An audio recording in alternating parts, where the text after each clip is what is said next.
The Olympics serve as an opportunity for countries to come together in the world and make fair play. They come together to perform sports, to focus on their athletes, and basically step away from the violence and the wars and just show which country really truly does it best. America first, baby. And the Olympics serve as an opportunity for people like myself to band with some friends and some family and to watch classic sports go down. You have your swimming, you have your gymnastics, you have your skiing, you have your whatever else you could even think of in sports. The Olympics has it. And trust me, it is extremely entertaining. I really enjoy watching the Olympics, especially the Winter Olympics. I like watching that one, the ski jump, whenever they jump off the ramp and they just go like this.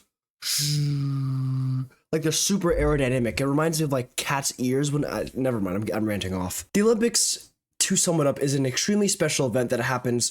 I actually don't know how often. I think it happens every year, but it is extremely special, and it is also extremely costly for the location and the country and the city or wherever it may be taking place. And this year, the 2024 Summer Olympics took place, is actively taking place in Paris, France, near the Seine River. And oh my gosh, it has not been going to plan. So let's get into that, because there's some pretty interesting things we can gather from this situation. But before I start talking about this, I do need to make a few statements here and there. You know how it is. So I haven't uploaded it in a few days, and that's because right when I got back from my trip and right before I started, playing out my videos for this week, I got sick. I got a really bad cold. My throat was very sore. I got really congested. I got very nauseous. All this stuff, it always happens right when I get back from a trip.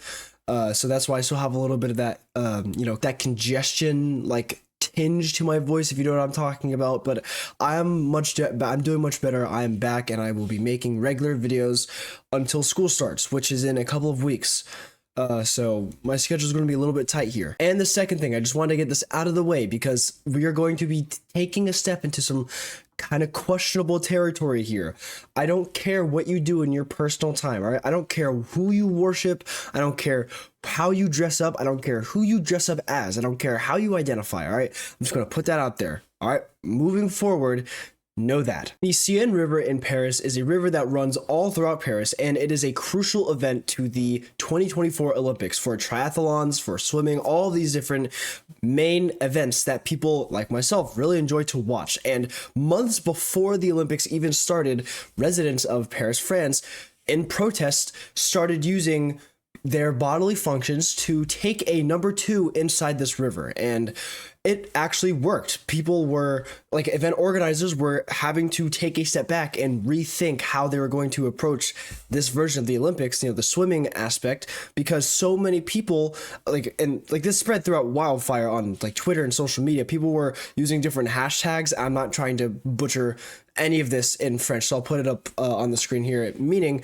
I took a number 2 in the river of Paris. Hang on, let me see. It literally trends to in the Seine River on June 23rd. June 23rd is when this took place, so roughly a little bit over a month ago. And I just realized that it is Seine River, not Seine River. Sorry, I saw the E and the I, and I thought it was like Seine, not Seine, because I don't speak French. I apologize. So that was the first line of bad news, and which gave me basically everything I need to know in respect that I knew something about this Olympics was going to be slightly off, and boy howdy was I right. And this story that I'm about to talk about is a little bit of a lesser known one, because of course, the event organizers of the Olympics don't want people to know about this, but before the Olympics even started, multiple robberies of athletes themselves occurred and took place, and multiple items like Rolexes were lost. Multiple valuable things worth a lot of money were stolen. But regardless, that's this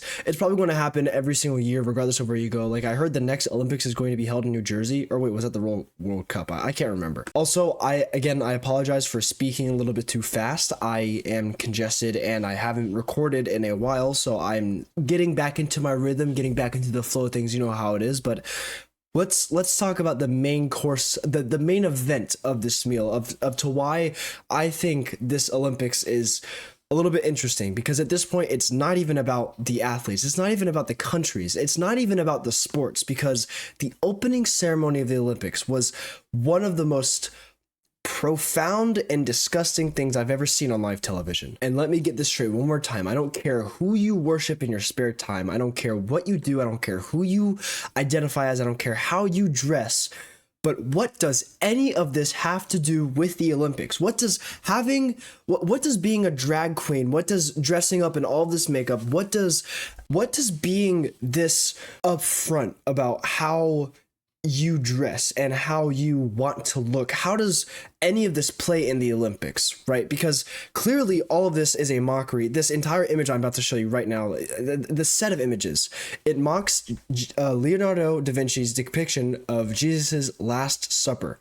And again, I'm not trying to force any sort of agenda here, but this is so obviously a mockery of that, and that is massively offensive to Christians, to a lot of, a big denomination of a large amount of people. And I'm all for doing what you want, again, but what does any of this have to do with the Olympics? People trying to defend this will say, oh no, it's Dionysus's feast or whatever it's called. No, this is not true. There's no one in front of the table, as in in this mockery, there's no one in front of the table closest to the camera that's filming the actual thing. And in Leonardo da Vinci's painting, there's no one in front of the table in the Last Supper painting. Also, this theory that it is mocking Dionysus is totally debunked by the Paris organizers themselves, but again, I'm not going to get too deep into that. My main concern here is the guy in blue, and when I say in blue, I don't mean in blue clothing. This guy looks like a Smurf and a ginger had a baby, which is a very, very dangerous combination if you ask me, but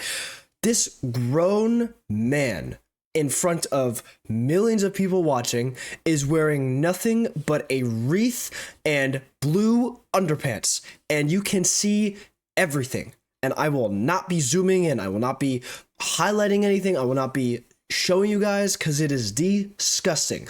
You can see a child if you look in the back left where this guy, this naked man in front of so many people is, you can see a child next to all these adults. It is so weird, and the symbolism behind it is not cool. And I don't mean to bring out my Bible speak here, but another thing the opening ceremony does is you see an idol, right? You see two things, right? You see one, a golden bull, a golden idol, which Christians know that's a little bit dangerous. You're worshiping a golden idol, that means, you get the idea. But another thing, and something that really caught my eye at first, was what I thought was a hunter from Destiny 2, to be honest. It was this cloaked figure, this hooded person in all silver. And actually, it kind of looked pretty cool until I realized what it probably meant, right? So the ceremony started as this person on a majestic horse gliding over the river, and then wings showed up behind this person. And then I realized, oh, wait, that's the pale horse of the apocalypse, right? This is mocking a verse from the book of Revelations from the Bible. Revelations 6:8 states, "And I looked, and behold, a pale horse, and his name that sat on him was Death, and hell followed with him. And power was given unto them over the fourth of the earth, to kill with sword, and with hunger, and with death, and with the beasts of the earth." Now, I'm going to state this one more time. I am not in favor of any religion. I'm not in favor of who you support, how you support them, whatever. But this is open and disgusting mockery. And this is not what the Olympics is for. The Olympics is for countries to band together in fair play to commence in sport, with their athletes being the face of this of their respective countries. This is not what the Olympics is about. Taking time to openly mock a religion and a massive denomination of people of this very earth that you yourself reside on, instead of focusing on the culture of Paris, of the very plentiful culture of Paris, France, of the French people that I make so much fun of, you decide to do this, and that's pretty strange. There have been so many positive and amazing examples of extremely successful opening ceremonies. I've seen many people talk about the Chinese opening ceremony. That one was incredible. It showed courage, it showed culture, it showed practice, it showed rhythm, it showed tempo. All of these gorgeous things that really should have been done here. But again, they weren't, because of course they weren't. But hey, I know I've been reaching this entire video, right? I've been looking too far into it. I've been becoming a little bit too conspirational, right? Because I believe in my sort of things, you believe in your sort of things, and I'm wrong for making a bunch of these assumptions, right? I'm just kidding. This is, if you don't see where the obviousness lies in my complaints, then, you know, like, I look again, please. But regardless, I'm done complaining about something that's out of my control, and I will continue to watch the Olympics because I enjoy watching the Olympics, right? Simone Biles, cool. You know, Michael Phelps, cool. Go Team USA. But regardless, this is just pretty gross. You know, another example of why we can't have anything nice is because we can't stop hating on each other. We can't stop being at each other's necks. But yeah, hopefully no more people decide they need to use the restroom in the Seine River. So hopefully, you know, the swimmers can have a nice time with their water, you know, as it should be, right? And once again, I hope you all enjoy the Olympics and keep your eye out for things like these, because this is very important to take note of. It is very important to watch what is being pushed in your face so you can form an opinion on your own without any of this influence on it, without any kind of influence, positive or negative, because anything that's influencing your opinion could lead to a thought that is not your own. So just be careful, be mindful, and stay safe.